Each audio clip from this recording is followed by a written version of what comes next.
Griffin wearing his Buffalo Bills hat. He's not upset about the loss last night. No freak loss to the Jet can keep a Buffalo man down. Welcome to TV Talk, David. How are you, buddy?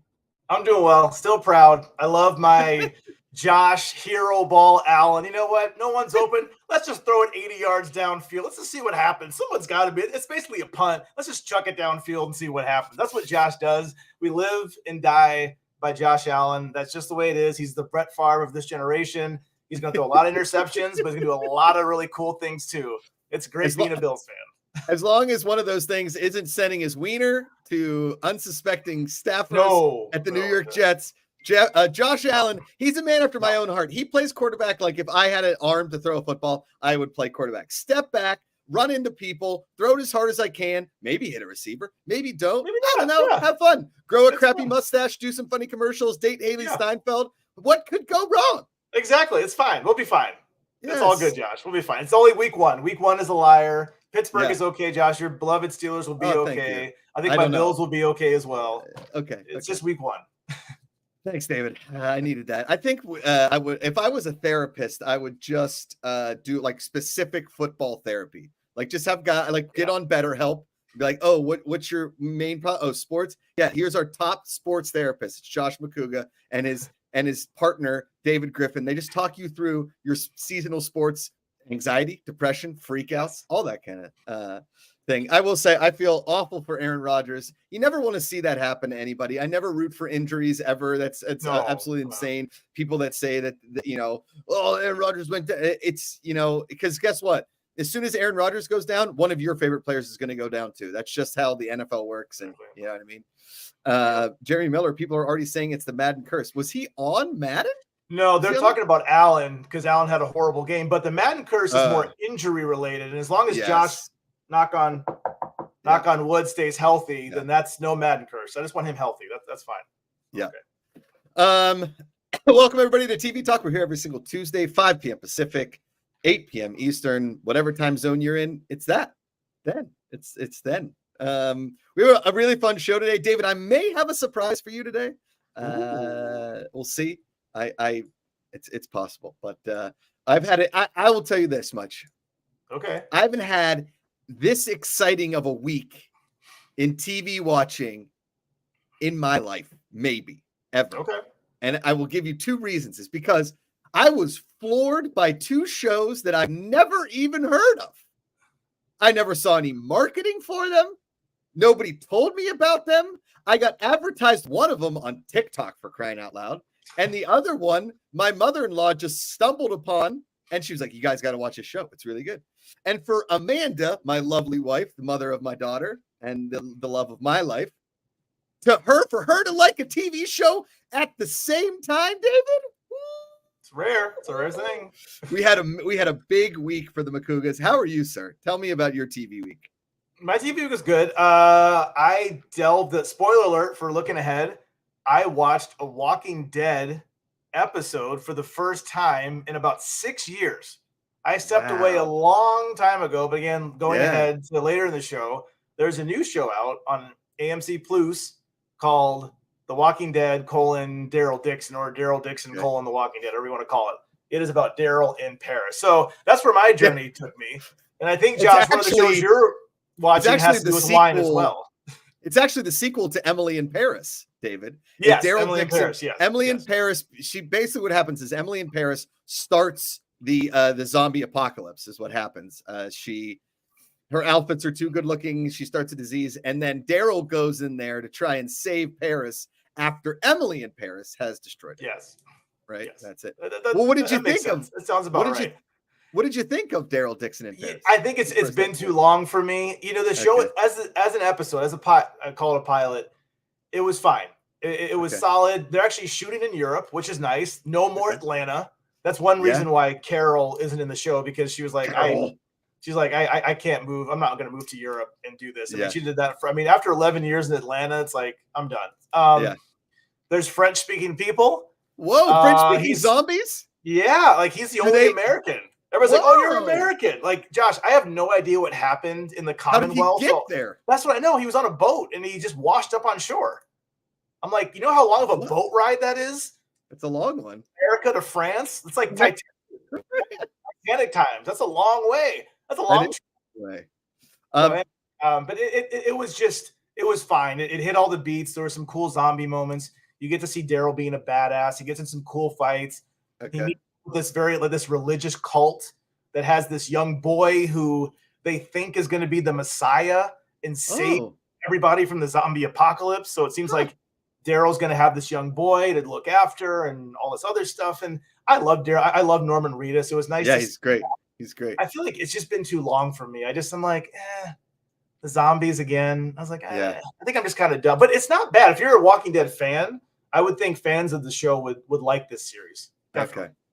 Okay. Or do the zombies, when they go like, is it a lot more French sounding? Is it like they have some new abilities? There's one called, they call them burners.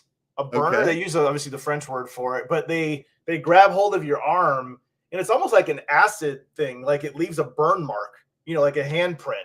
It doesn't get you infected, but it can like burn you, and you have to get it disinfected and all that stuff. So I don't know. I mean, I don't know. We'll see. I don't know. You tried to chime in. I tried. You didn't like what you saw, so you. But I don't want to poo-poo on it. If you're a Walking Dead fan, I would say maybe give it a shot. It's just been too long for me. It's been 6 years. I'm out of touch with The Walking Dead. Our guys, Michael Kautzer says it's filming in Quebec, as you might say. Oh, it is? Canada, I thought they were in Europe. Oh, I mean, that's close French enough. Canada. Close French Canada. They speak French. It's close enough. It's great to see everybody in chat, by the way. We do, if this is your first time watching this, welcome. Welcome back to everybody else. We take super chats. It helps support the show. You can also streamlabs.com/goodpeoplegpa. Today we're going to be talking a lot about TV villains. Because when we did the original TV talk back in the day, when David and myself were doing the show, we did have a villain on our show. Week after week, he came in. The one, the only, Sinead DeFries was the villain of the original TV talk. I literally just said that out loud. As soon as you said that out loud, I went, I swear to Christ, because I knew you were going to say that. It was me. Me? A villain?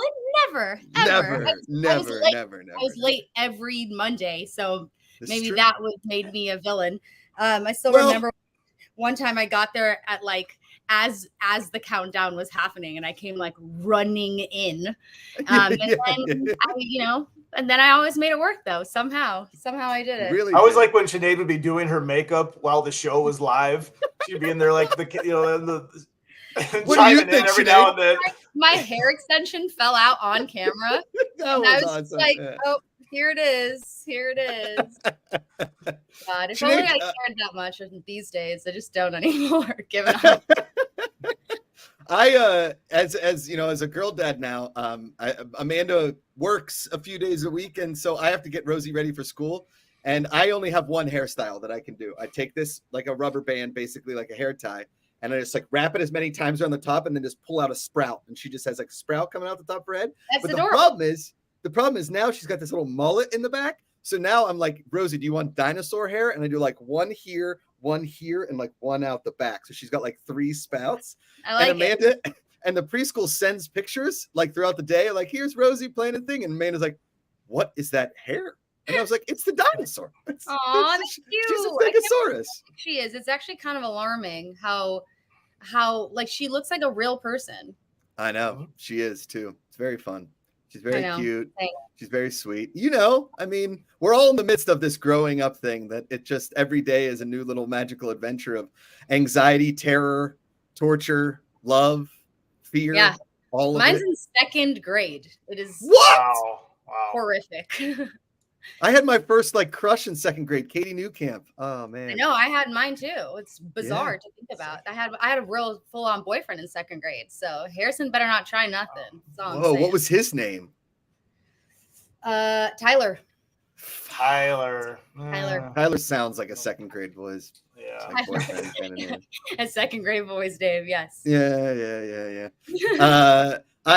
What was your first TV crush? Do you remember your first TV crush? Because I remember mine. Ooh, it was probably like a Power Ranger. I was obsessed with the Power Rangers. Oh, Like okay. when I was growing up in South Africa, like things are obviously a lot different now, but growing up in South Yeah. Africa, when I was growing up, we didn't get a lot of TV that like Americans were watching. Okay. And I remember like after we moved to the States, going back and being like, what the heck? Like there was no delay. But when I was growing up, there was a major delay.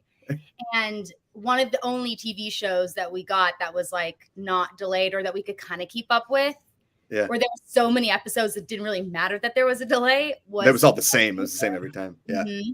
Power Rangers and Days of Our Lives. I watched Days of Our Lives like when I was 5 and 6 years old with my grandma every day. Okay. My sister and I watched it like religiously for like a full 2 years. And then when we moved to the States, literally like characters were dead. People were like, and we were like, what? So we had to stop watching. It was so depressing. And I vividly remember that.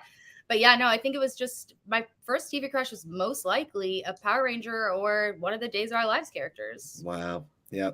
Mine was Lauren Fenmore from Young and the Restless. She was like a young, because my mom watched soaps all day long. So like she'd come up and turn on the soaps. She was this redheaded woman. She was like a makeup executive and she was like sassy and kind of a badass, like semi-villain, maybe a villain every now and then. She would switch teams. You know what I mean? Kingsport Cal brings up a good one. Kirstie Alley and Cheers was definitely an early one for me. Holy I feel moly, like that was an early one Cheers. for like a lot of people too. Yes. Yeah. Kirstie Alley. What I about had you, David? Gillian Anderson in X-Files. She was amazing and still is incredible actor. And that, what was that? Sex Education. She's she's great in that. Yeah. And The Crown. Don't forget The Crown, Josh. The Crown. That's right. Crown. She played. That's right. Was she Margaret Thatcher? Margaret Thatcher. I think she was Margaret Thatcher in The Crown. I'm pretty sure. Yeah. I got that right. And other one would have been Julia Louis-Dreyfus in Seinfeld. I always liked Elaine. I don't know. I got a little soft spot for Elaine. I don't know. When Elaine did the hair, like got rid of the big bouffant and went like normal people hair. Yeah. Oh man, she was a sexual like. Yeah. She was a Sybil Shepherd on Moonlighting. What about Murphy Brown? What about Candace Bergen? Never mind. I feel like Candace reminds me. She's like the Morgan Freeman status. Like I feel like she was always old. Like she's always older. Like even to go like 50 years back, she's still older. I can't see her. Yeah. Like John Roca. Like Steve Martin. That's how I feel about Steve Martin. Yes. Yeah. I saw that meme go. He's like 76 or 77, and I swear he's been 77 since 1995. Exactly. Yes. It doesn't make any sense to me because when I was like a child, I thought he was in his 70s, and now I'm in my 30s and he is in his 70s, but I literally feel like he's always been kind of like a grandpa figure, you know? Sinead, what was the show, David? You might remember too. The girl was then in 10 Things I Hate About You, but she had a Nickelodeon show where she was like sort of had mystic powers. Are you talking about? Is it? I know exactly what you're talking about. It's the younger sister. Which one? Yes, the younger sister. Is it?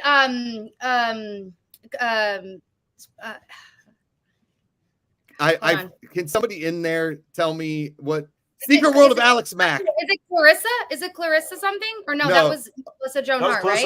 That was Melissa Joan. Yeah, Clarissa explains it all. But it was around that time. It was around that period. MKS Songbird just put it in the chat. Secret World of Alex Mack. Yes. Right. Yeah, right. She was something. And then if you guys remember the show Hey Dude, Melody and I forget what the other one's name was, but it turned out to be Ben Stiller's wife later in life, Christine Taylor. But the other one I forget. She never acted again. Those were all before my time because I know like when people my age talk about it, I just missed the boat on all of those shows because I only moved to the States in 99. So it was like, but everyone always talks about like millennials know these shows, and it's like, Are You Afraid of the Dark? I never watched. Adventures of Pete and Pete. At all. I get them all confused with each other because I miss the boat. But sometimes I do feel like I want to go back and watch it. But I did it one time with one show that I missed, and it was so terrible. Because I was like 27 when I tried to do it. And I was like, okay, maybe I should just not try.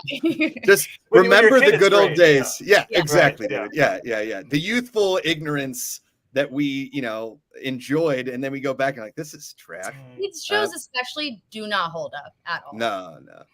And I think Kingsport Cal says it best. Kelly Kapowski really was everybody's first. Oh, big yeah. I TV forgot crush. about her. Yeah, that's true. Although one could argue that when Kelly Kapowski, aka Tiffany Amber Thiessen, came on 90210, I was like, I think I like her more on this show because she was like a villain and sort of like a dirty, crazy psycho. And I was like, this is kind of like my thing. I think I like this.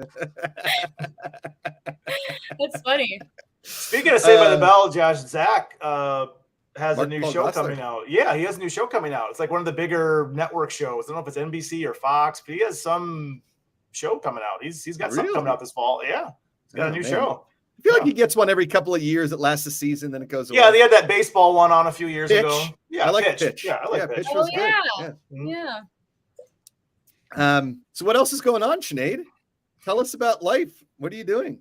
I'm filming for QVC right now. Oh. So that's what I was busy doing. But then when you texted me, I was like, I could use a break. So I have so I have my own show on QVC. It's called Curated by Sinead, and I filmed just a pilot that was released, but we just got like a full season order, so that's what I'm doing.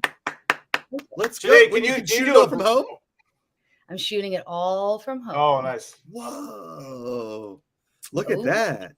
Yeah, no, it's good because it's kind of like a at-home type of like vlog style show, like talking about all the products I can't live without in a less like standard QVC style and more in a welcome to my life type of style. Okay. So it very much suits my personality, and obviously I'm very familiar with YouTube, so it works. But yeah, so I'm busy filming like the first official episode right now, so it's a lot of testing things out. So your text came at the perfect time because I was like, yeah, I'll take a break. Maybe we'll be some inspiration for you. Yeah, exactly. I love it. I have a question for you guys. Yeah. Have either of you watched The Lazarus Project? Oh. No, I keep hearing that's that one on TNT or TBS, right? Mm-hmm. Yeah, I've heard about that. I haven't seen it. Have you watched it? We watched one episode when we were in, where were we, babe? Westchester? Yeah. Pennsylvania? Yes. We were when I was filming the pilot for a different QVC show. Okay. And we watched one episode and I was like, why do I feel like I need to keep watching this show? But we've never gotten around to doing it. So I just needed someone else to be like, just watch it. Because right now there's just so much TV, it's really hard to prioritize. Yeah. Well, right before you got on, I was telling David, I had like an unbelievable like epiphany this week of two new shows that are blowing my mind. They're so good. One is called Drops of God. Okay. Yeah. And saw the trailer for that. Yeah. Wine show. Yeah. It's on Apple TV. It's not just a wine show, David. Okay. It's a lot about wine. Okay. There's a lot of wine in it.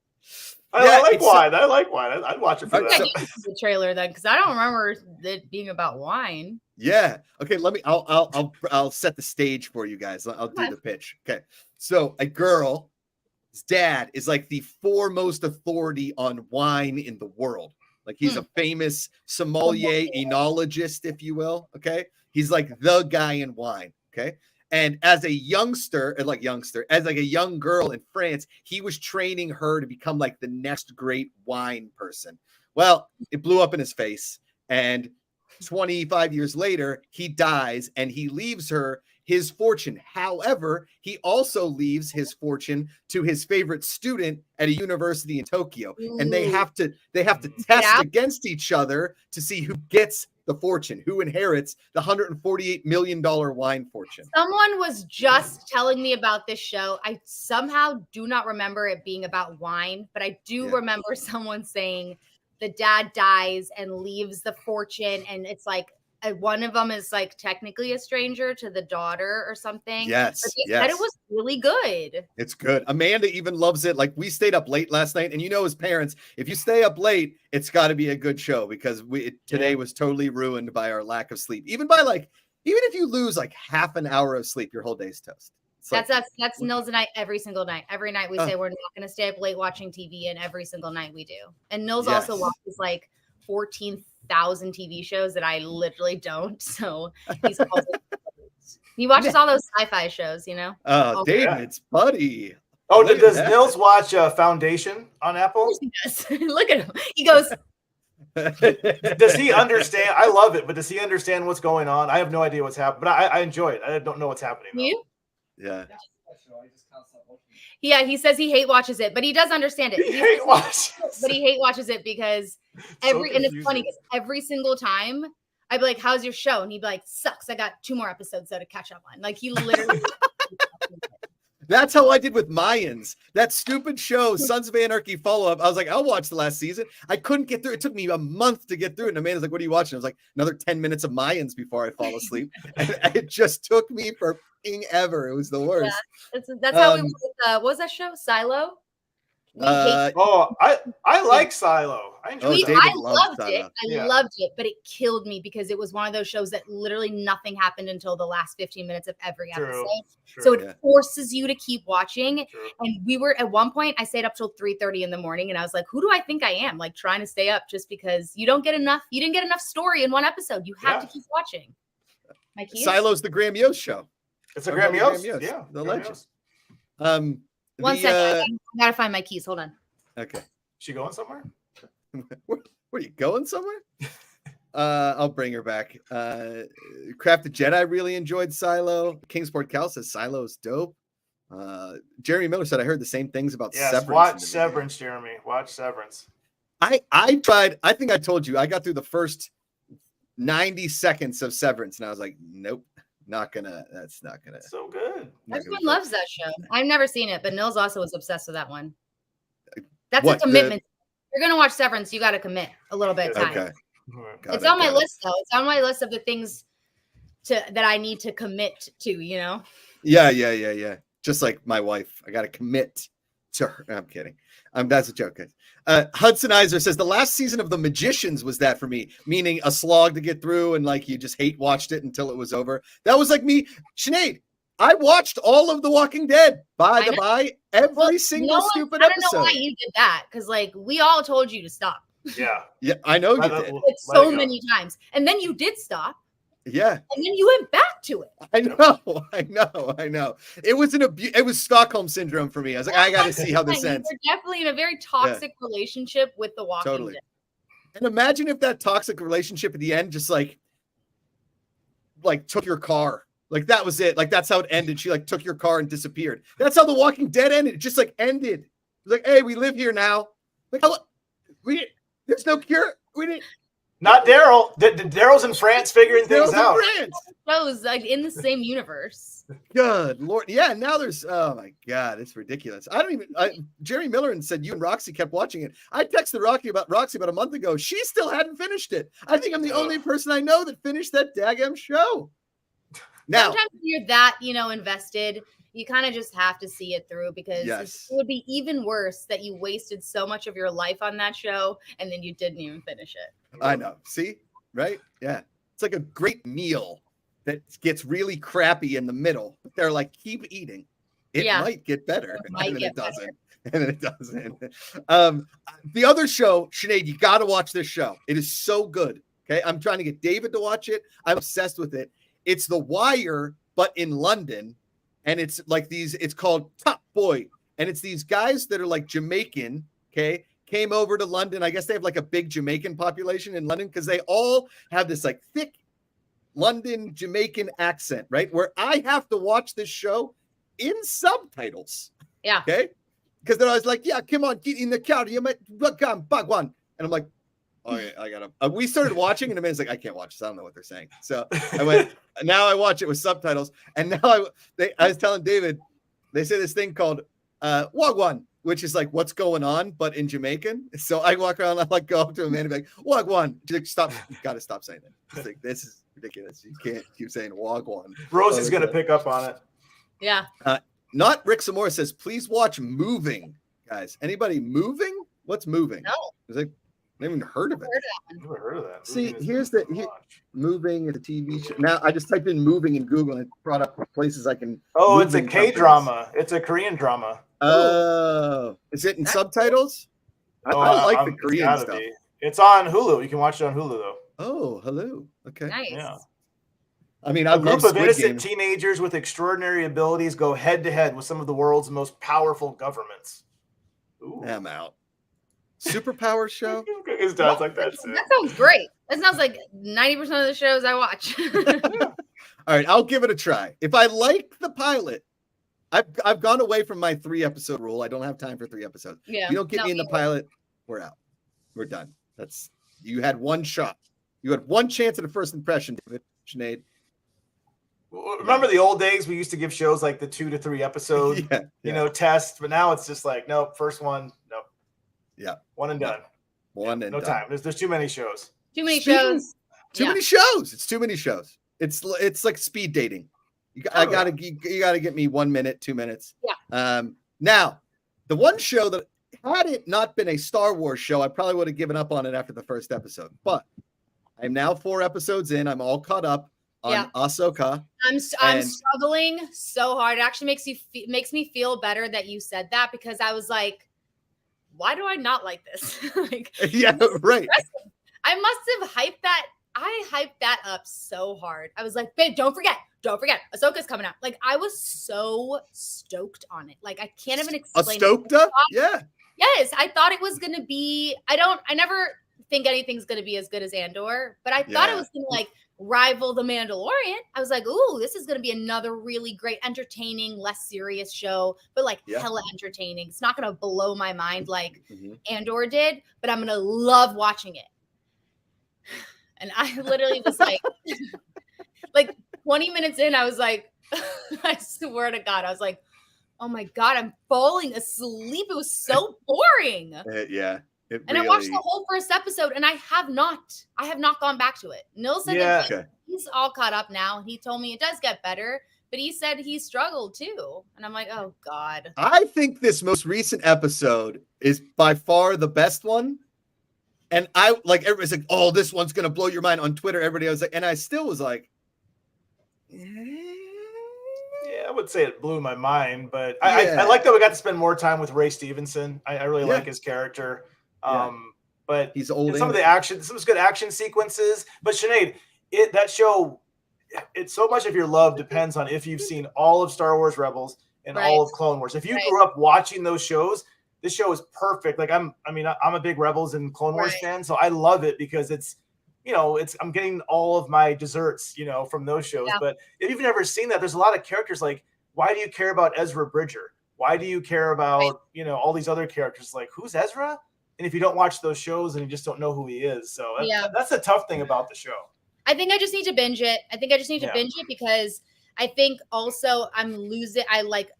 I even after that first episode, multiple times during the episode, and then after the episode, it wasn't resonating with me. So I wasn't like absorbing it. So I wasn't getting lost in the story. So I feel like if I binge it and I just don't give myself an opportunity to like have my brain stray, then it would be a lot better, because some shows are just like that, especially if you're not married to like the origin.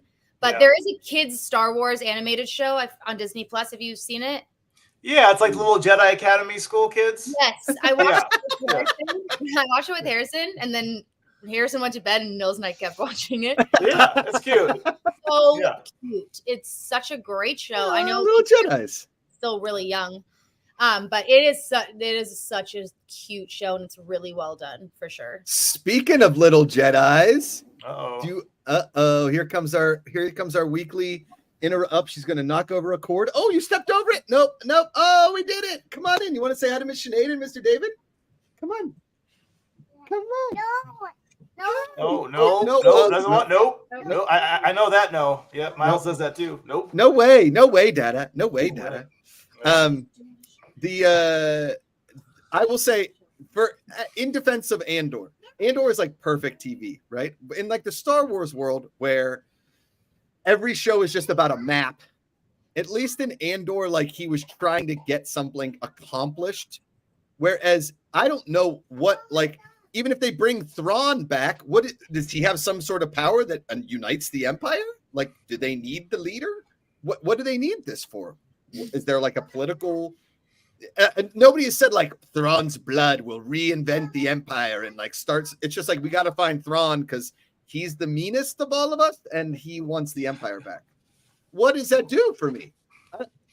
Yeah. I don't even mind. Like, I don't even need a crazy good plot. Like, I really don't. I just love being in the world of Star Wars. I just love seeing things, different takes, different stories. But one thing I can't like get past is just like a show being slow and also taking a long time to get to a plot. Like I have to at least follow one, I have to be like super excited. And maybe that's just my own brain too. I have to be either super excited or I have to be hooked to a plot or a synopsis or what, you know what I mean? Like a premise, not a synopsis. I don't even think like if Sabine and Rosario Ahsoka are like supposed to be like best buds / teacher apprentice or whatever, they have to have some chemistry, right? Like there's got to be something, because in the movies, even as terrible as an actor as Hayden Christensen was whatever, he at least, and Ewan McGregor had some sort of chemistry. They did. Yeah, they did. Yeah. McGregor. They had some chemistry, right? Yeah. So, but you guys hear her screaming in the background? Well, I was going to say, Josh, James Petty's got a good thing. He says, for me, the characters are a bit lacking in charisma. I was going to say, all the characters, everybody seems a little stiff. Yeah. Like the way everybody delivers their lines, everything's just kind of, it's just a little tight. I want everybody to like loosen up a little bit. Everybody just seems like you can kind of feel the script. I feel like if you're watching a good show or a good movie, you don't feel the script. You don't feel you're like, oh, I'm just sitting back and this is just enjoying this. But like, it just feels a little stale in some parts. I don't know why. I don't know if it's the writing. I think they were just trying to go for a different tone. They were trying to be Andor. They were trying not to be the Mandalorian.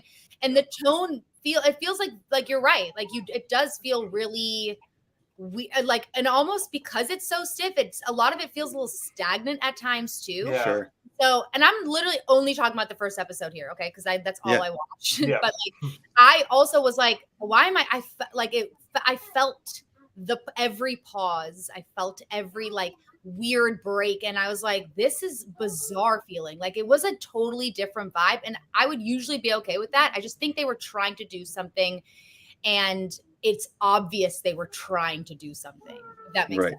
Can I do a little old man yelling at Cloud real quick? Yeah. The one thing I love about Andor is I'm all for technology. I love technology being pushed, new things happening. The whole thing they do in Manhattan Beach with the volume, with Mandalorian, super cool technology. Very cool how they can project things on LCD screens and they don't even need green screens anymore. Very cool.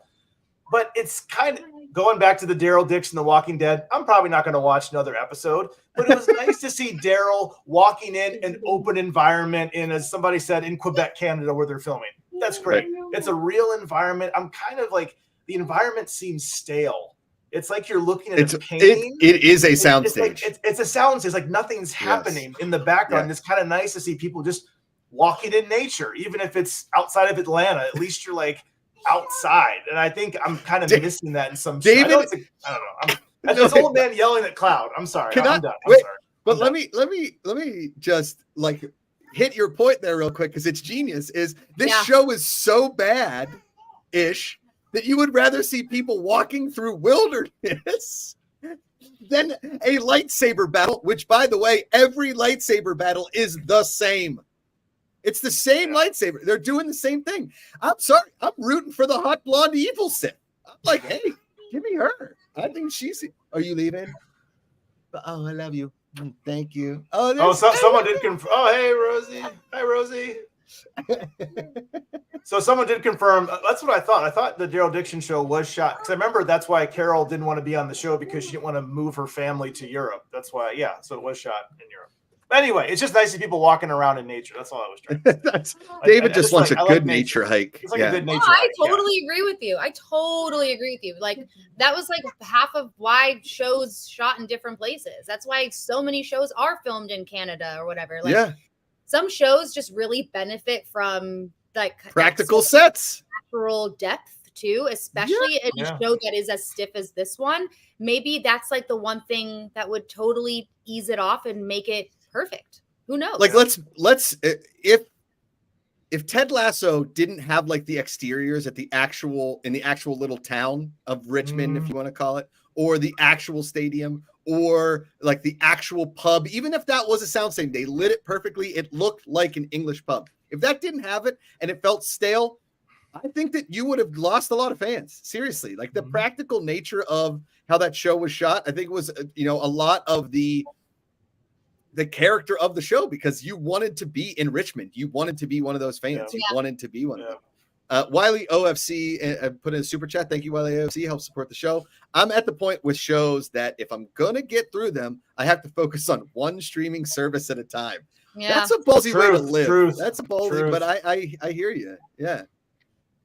Wow. I mean, just look at us. Like, it is wild. Like, it is wild. And this is nothing against him, but that is some serious first world problems, because I'm in that same boat too. I'm like, sometimes I'm just like, there's just too much. I have too many wonderful TV options. Like, how dare these people give me so many great shows and like expect me to watch them all? Like, it's so insane that we are literally like inundated with so much good content. Like, it's a good problem to have. Sure.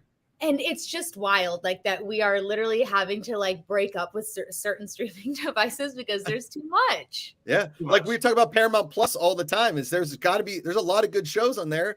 Half the time it signs me out. Half the time I'm only signed in for like a week and I'm like, oh, I like it. And then I can't find my login again. Then it takes forever for me to sign back in. And then magically my Roku will just sign me back in. I don't know who's running Paramount Plus, but it's a ghost.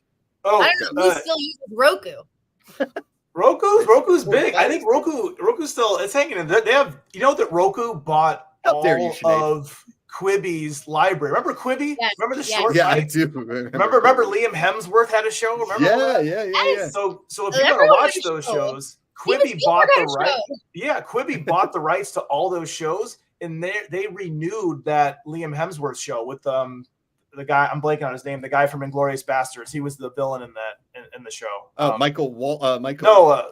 Christoph Waltz. Christoph Waltz, yeah. And then they renewed it for a second season. So Quibi exists on Roku. If you want to watch Quibi shows. I don't know if anybody cares about Quibi. I think Sinead knows the story. Maybe David doesn't, but I went into Quibi to pitch a couple of shows. And, their model was like every show was under 12 minutes, right? So I had like 5 shows, pitched them all. And they listened and they were like, yeah, these are really good. If I could just give you any notes, it would be like, maybe just think about Quibifying all of these shows and come back. Like really put a Quibify, like really Quibify these. And I was like, I don't know what the fuck that means. I don't know what that means. Quick bites. I almost did a show on Quibi, dude. I was like in the final round. I must have had 6 or 7 camera tests. It was insane. For a 12-minute show on an only phone-driven platform. It sounded like a really great idea. Like, honestly, like, I know we all hate on it now, but at the time it sounded like a really great idea. And I think they did a really good job of locking people in. It just wasn't really thought through very far past like this initial launch. Well, the problem is, I was talking to a buddy about it. He didn't work for Quibi, thank God. But he was saying, like, when you're watching TV at night, you're usually checking your phone, like through certain shows. You get bored, like, hey, I'm going to look at Instagram, whatever. So if you're only watching shows on your phone, how do you check your phone? Right.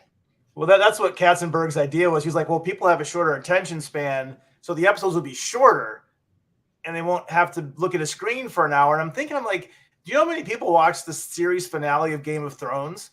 TV is still in. I mean, maybe we're not getting numbers like ER and Seinfeld used to get back in the day. Yeah. But people, if it's a good show, people will gather around a TV and sit there for an hour, even if they're on their phones. 100%. If anything, I think Quibi made us realize how much we love long form content. Like, it was a reminder of being like, oh, this is why I love watching TV. Because what is a 12-minute show going to do for anybody? That's why they just never thought it fully through. Yeah. Dusto Man says it wasn't the video locked vertical too. Yeah, you had to watch it. Oh, I remember that. Yeah. All right. Well, the original idea for the show was to rank our favorite TV villains, our top 10 villains. I happen to rank. I haven't picked 30 of them. So I feel like we could go back and forth. Sinead, did you come with any villains, or can you think of any villains, or do you just want us to say our villains and then you kind of pop off from there? It's up to you. It made me think of the first time I really felt like I knew what a villain was. And it was probably when I was 14 or 15 and I was watching One Tree Hill, and it was Dan Scott. that was the first thing that came to my mind. Because that was the first time I genuinely hated a character on television. Yeah. And then when I think of the best TV villain, I think of they call him Carcosa in True Detective season 1. That was the first time. Oh, the Yellow King. Yeah, the Yellow King. Yeah. That was the first time I was genuinely not just like horrified, but like terrified, you know? Yeah. So many feelings associated with that type of villain. So those were the two that just popped in. The one that made me realize what it means to hate a TV character, and the other one that still keeps me up at night. Fear. Yes, 100%. Okay. I'm going to start with like some of my, I guess, honorable mentions. I have so many. I would say Larry David in Curb Your Enthusiasm. He's a lovable villain. He's a lovable villain. He's a Sinead. If Larry David, a normal human being on that entire show. Sinead. Whatever, we'll save it for a different day. We can argue about Larry David. He is absolutely the most lovable, hilarious villain in TV. I don't know why I'm so offended. Like, I love the show and I love Larry David. I'm glad he's so honest with everybody. Thank you. Well, Josh, Greg, look at the comments. So this isn't going to spoil anything because these names are not on my list. But King's Porticles throwing out Tony Soprano, Walter White. See, I see those guys as anti-heroes, so I didn't put them, even though Walter is a villain by the end of Breaking Bad. He is. I guess I just never consider them villains, even though they do a lot of bad stuff. Sure. I don't consider Tony Soprano a villain. No, Tony Soprano's not a villain to me, even though he is a villain. He is. I rooted for him. Walter White, not a villain. I rooted for him. Yeah, up until the end, up until like the last 3 to 4 episodes. When he killed Mike, spoiler alert, that's when I was like, I'm out. Yeah, I don't like him anymore. I'm done. Let me see. Who else I got in here? Ari Gold in Entourage, villain. Oh, yeah, he was great. So good. That's a good one. Don Draper in Mad Men. Listen, say what you want about him. He was the anchor of the show, but he's a villain. He's a villain, right? Like he's a likable, you root for him, kind of anti-hero, but really he is like that up and down villain that you're just like, get it together, man. Like you ruin a marriage, you ruin another marriage, your kids hate you. Then you figure out the Coke ad and the show's over. Right? And scene. And scene. Who else I got? Frank. Sorry, real quick. Go ahead. Josh, Sinead, before I don't see, do you guys watch the morning show? Yeah. I only watched the first season. I haven't got it. All right, it's coming back on Wednesday. I just wanted to ask. It is? Yeah, Wednesday, the new season 3, tomorrow. You just made my whole day. That's it. John Hamm's. We're talking about. That's why I thought of Mad Men. John Hamm. John Hamm. He's going to be in it. Maybe I'll come back for season 2. Amazing. Wow. I mean, I love that show. That's great. All right. Sorry, Josh. Go ahead. Sorry. No, it's okay. Good news, David. That's awesome. Frank Gallagher in Shameless, played by William H. Macy. He's one of the most. I hated him. I hated his character. Bad, just awful dad. This season of The Bear, which I'm sure you watched, Sinead, Jamie Lee Curtis as Donna Brzado as the mom is a villain. That is a villainous woman. Villain? Yes. Maybe I'm just like dead inside because I'm not viewing a lot of these people as villains. Yeah. Well, you kind of got to look at the world from in a spherical way. I think when someone is incredibly like more broken than they are evil, it's really hard for me to view them as villains. Yeah, because in the last episode, she kind of comes. She doesn't want to ruin their moment, so she's like, "I'm going to step away because I don't want to ruin what's going on." Yeah, because in my head, I'm like, if you don't have any sort of redemption, then that means you are a clear-cut villain. I think there's more of a gray area if you don't have just like if you have moments of redemption. Yeah, but that's well, I don't think she's had any redemption yet. No, not yet, but she had a moment. She had a moment of redemption. Did she? What? Wrecking the car into the house? Came. I don't want to spoil it, but she came. Yeah, she sort of showed up. Joan Calamezzo in Parks and Rec. She was Leslie Knope's she was the newscaster that Leslie Knope hated. Oh yeah. Forgot about her. She was just like a kind of an evil, funny, evil woman. Yeah. Again, these are all my honorable mentions. Tracy Jordan in 30 Rock, because you had to have a villain in that show, and say what you want about all the other characters, but if there wasn't for Tracy Jordan always messing things up, you wouldn't have a show. Mm-hmm. Let's see, Ragnar Lothbrok in Vikings. I think he's a villain, David. I think he's 100% a villain. No, not Ragnar. I think he's a villain. Well, remember like when the Vikings would attack and they would do the raping and the pillaging. Ragnar would pillage, but he didn't go and like hurt the ladies or the kids. He kind of stayed back and just took the jewels and stuff. So I think he meant well. He was a pillager, but he meant well. He wasn't like one of the worst. Okay. Of them. He just tried to murder everybody. He meant well. Yeah. All right, David. Who's? Let's start at your number 10. What do you got? Oh man, this is really hard. I have Wilson Fisk, aka Kingpin, Daredevil, Vincent D'Onofrio, the great Vincent D'Onofrio. I feel like those Marvel shows on Netflix, I kind of forget about him. And then every now and then I'm like, oh yeah, I forgot. Like D'Onofrio was perfectly cast for that. Yeah. I'm glad that we're going to see more of him on Disney Plus. He's still going to be around. Yeah, he was great. So good. Man. Like he and then that moment when he like slammed his head on the table. Like there's that like think about that. He's so powerful. Yeah. Oh, man, that is something. But he was so like soft spoken and My number 10 is Newman in Seinfeld. You needed a villain in a comedy. You had Newman, right? It wasn't for Newman ratted him out for making out during Schindler's List. You know, Newman is a great. He's a harmless villain. He's a harmless villain, and he's a mailman. And as we all know, mailmen can't be villains. That's true. I have no idea. I got nothing. What do you think, David or Sinead? You got anybody you want to throw in there? How about any Friends villains? Like, would you consider Janice a villain in Friends? Absolutely not. Okay. No, I think the only time there's ever been like true villains on that show, like Ben Stiller was a good villain. He was a good villain. Yeah. He was in Friends. Yeah, he had an episode where he came and he had a anger management problem, but Ross was the only one that ever could see it. So they thought that he was just bringing it up because he was jealous. Yes. Until like at the very end of the episode, they all walk in on him like screaming at the duck and the bird, and he's like, "Like it's so funny." He's excellent in that episode. He really is. Christina Applegate, she's also a great. Oh, that's right, the sister, right? Yes, yeah. So it's always the guest stars that are villains on that show. Brad Pitt also played a villain when he guest starred. Yes. Julia Roberts played a villain. It's always always the guest star. He stole all of Chandler's clothes, remember, and left him naked. Yeah. Room. Oh, totally. Josh Seinfeld, Bryan Cranston. He was kind of a villain. The dentist. He wasn't a good guy. Dr. Tim Watley. Dr. Tim Watley. Yeah, not a good guy. Yeah. Yes. Okay. Let's see. My number 9 is Ralph Cifaretto in The Sopranos, played by Joe Pantoliano. Probably the most villainous in The Sopranos. He killed the stripper. Didn't care about it. Tony lost his mind. When he died, I think the entire collective Sopranos world was okay with it. I like that. Go ahead. What do you got, David? What's your next one? I'm trying to like order these. Oh, it's so hard. David didn't order. It's another British series. It takes place in Scotland, but also takes place in America. Sinead, have you watched a show called Outlander?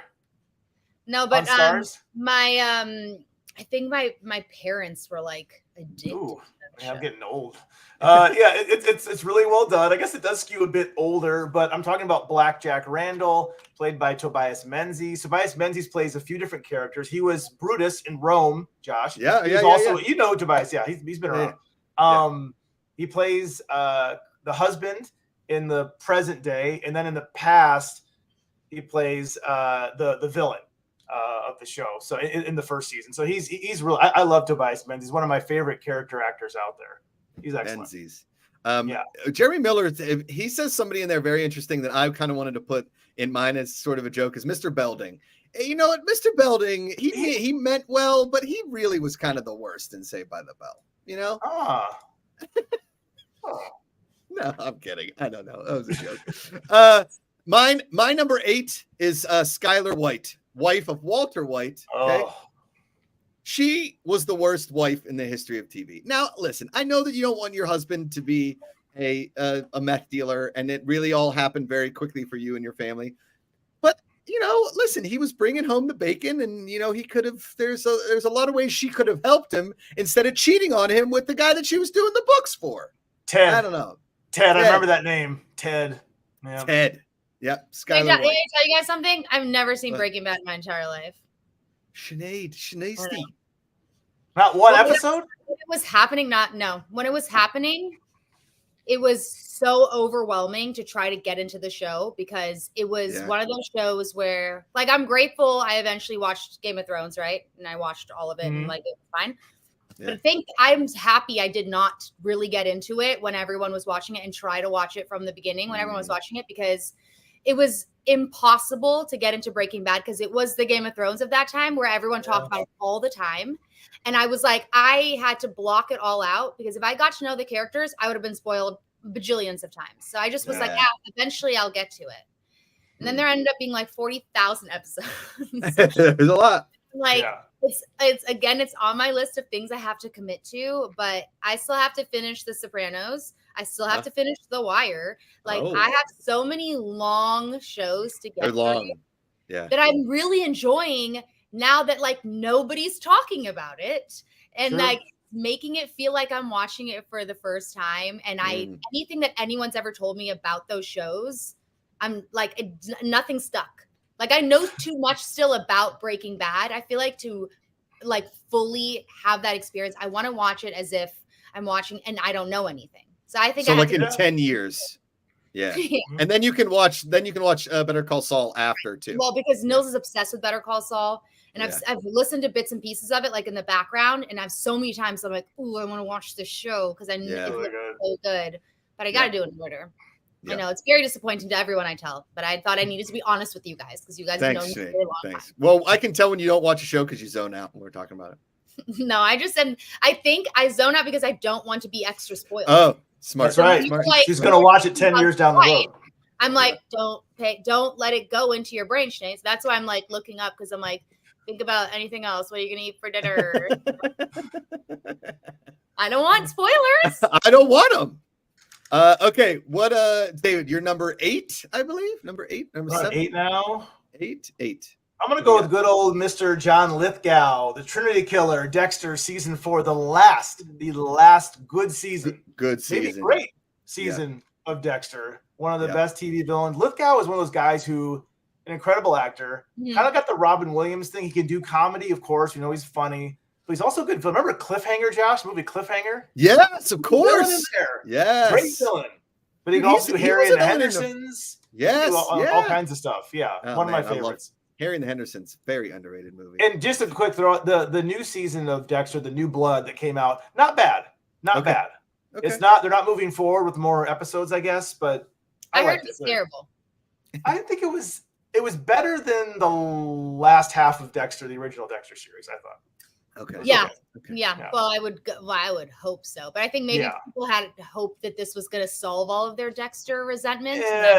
No. My number 7 is sticking in the Breaking Bad universe is Lalo Salamanca from Better Call Saul because he was a sociopath that was I just found him terrifying. There was like Gus Fring is good in Breaking Bad. I mean, he's obviously very villainous. Tuco Salamanca and the hitting the bell guy. I forget which Salamanca that was.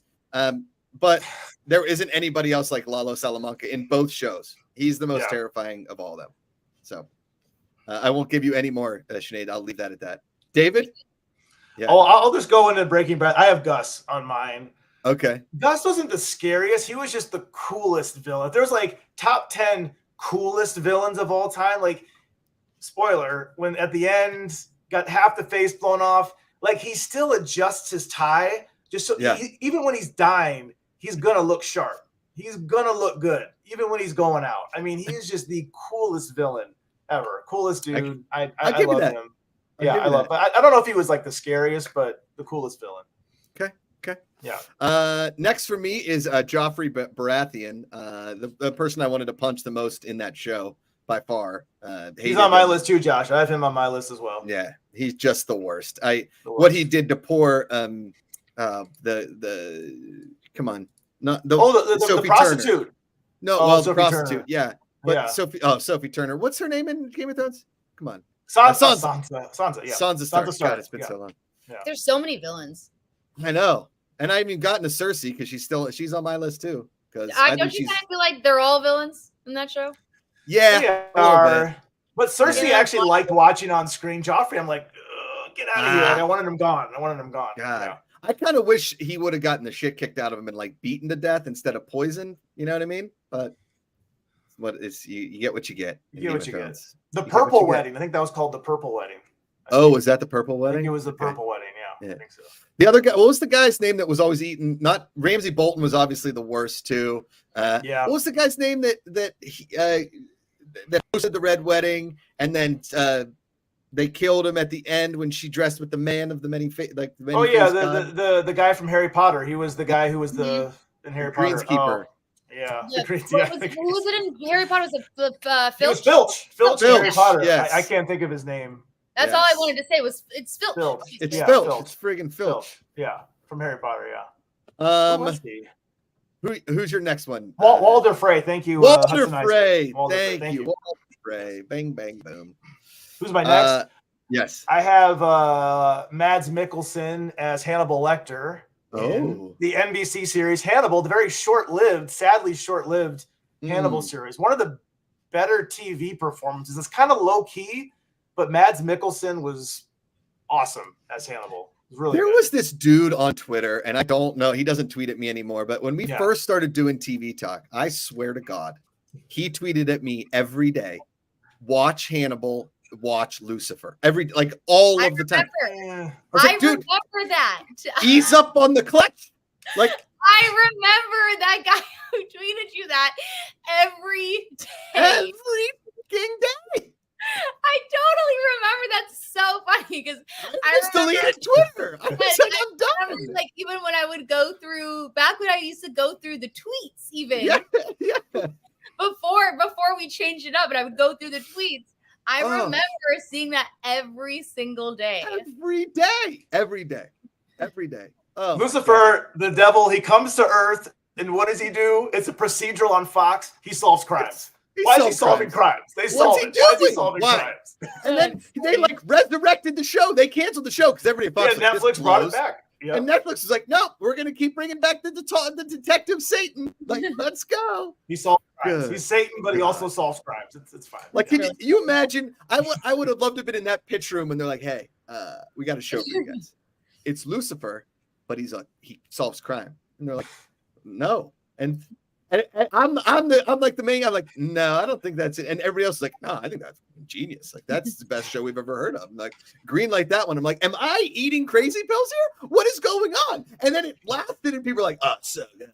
Oh yeah, Lucifer. And then the guy tweets me. Soap. It was soapy. Like I remember my cousin. She was so obsessed with that show. She would lay in the bed on her laptop, and I'd be like, oh my God, what are you watching? This is so terrible. How are you watching the show? Like, I didn't think anyone was actually watching it. And she's like, it's Lucifer. I'm like, no one really watches it. It had a loyal fan base for sure. But it really did. It's like a soap. It's like a total soapy show.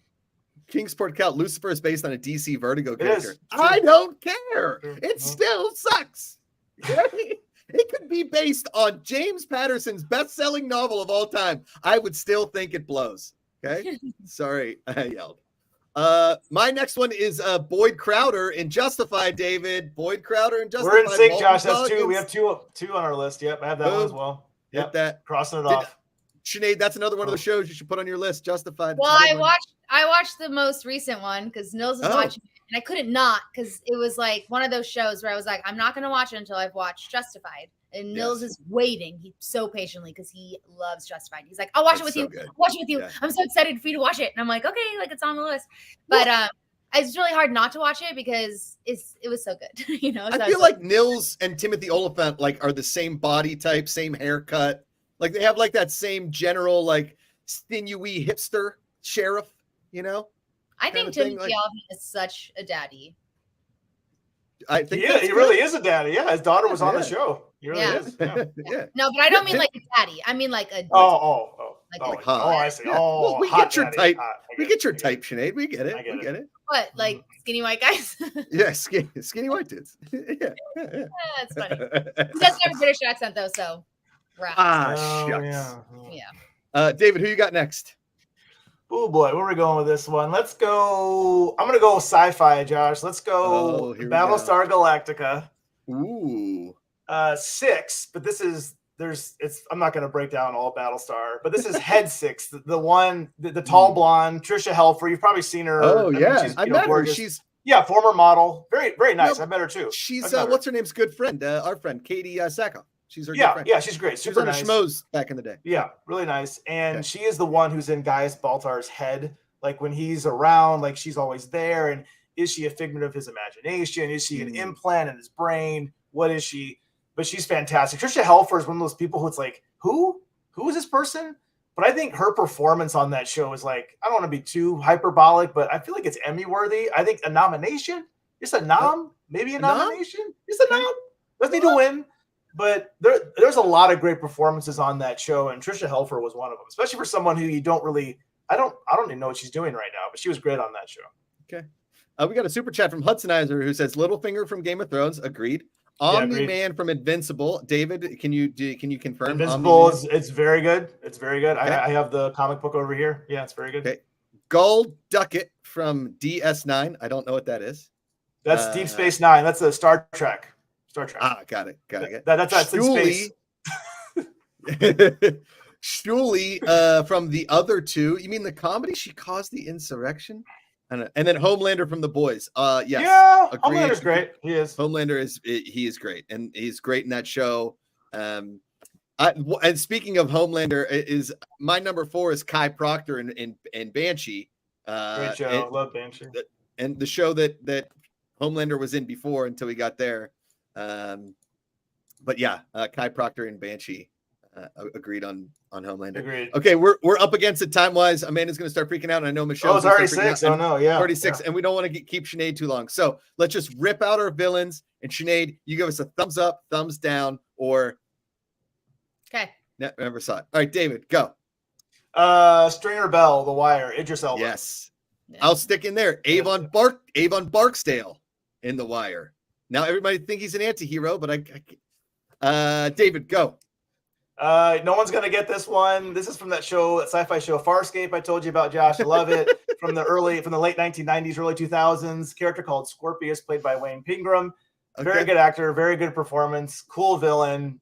It's kind of corny show, but I love it. It's one of my favorite shows of all time. So yeah, Farscape. Got it. Gyp Rossetti in Boardwalk Empire, played by the great Bobby Cannavale. He's like on the level of Lalo Salamanca. I brought him up last week. Just awesome. Naked. He's naked in a gunfight, covered in blood. One of iconic scenes. So yes. And David, last one. No, that was 10. That's all I. Oh, that's all you got? No, because and I doubled up on some. We doubled up on a that's few. right. I got a couple of honorable mentions. I got the waitress in It's Always Sunny in Philadelphia. Okay. Yeah. She ruins Charlie's life. She's the only villain really in the show. Yeah. Every teenage girl in Euphoria. Those would be the villains there. Yeah, they're not, a lot of them. Nice. Yeah, they're all villains. And then my next honorable mention is every boy in Euphoria. So they're all villains. I hate that show. Yep. They're all villains. And parents. That one guy, the quarterback's dad, the guy from Grey's Anatomy, not a good McSteamy. Is that what you just said? Yeah, McSteamy. Not a good dad at all. No. Jonathan Peck, thank you for the super chat. Underrated villain in TV is Nate Jacobs from Euphoria. He's a douche. Sure. Boom. Agreed. 100%. I'll leave you with the situation in the Jersey Shore. Situation. Okay. All right. They're also questionably villainous at times. Yes, and Gordon Ramsay in everything he does, he's just a villain. Yeah. He is. But we love him though, right? I know. Have you tried to make his scrambled eggs? I made them the other day. I did okay. Really? Michelle and I went to Hell's Kitchen in Vegas. Great restaurant. We had the beef Wellington and the sticky toffee pudding. Ooh, I've heard so many great things about that sticky toffee pudding. It's so good. One day I will have that. Yes. Everyone I talk to, whatever you do when you go to Vegas, go have the sticky toffee. It's worth it. It's worth it. Yum. Sounds so good. I got to give a shout out to Solskjaer. I could have put in so many different Sopranos. Richie Aprile, he brings up, and Livia Soprano, his mom, who is the worst mom in TV history. Worst mom ever. She deserved all the Emmys. And the first introduction, really, of holograms in TV is because she died in between season 2 and 3, if you remember. And they basically hologrammed scenes of her, and Tony had to act opposite a hologram. Kind of a wild thing in that third season of The Sopranos.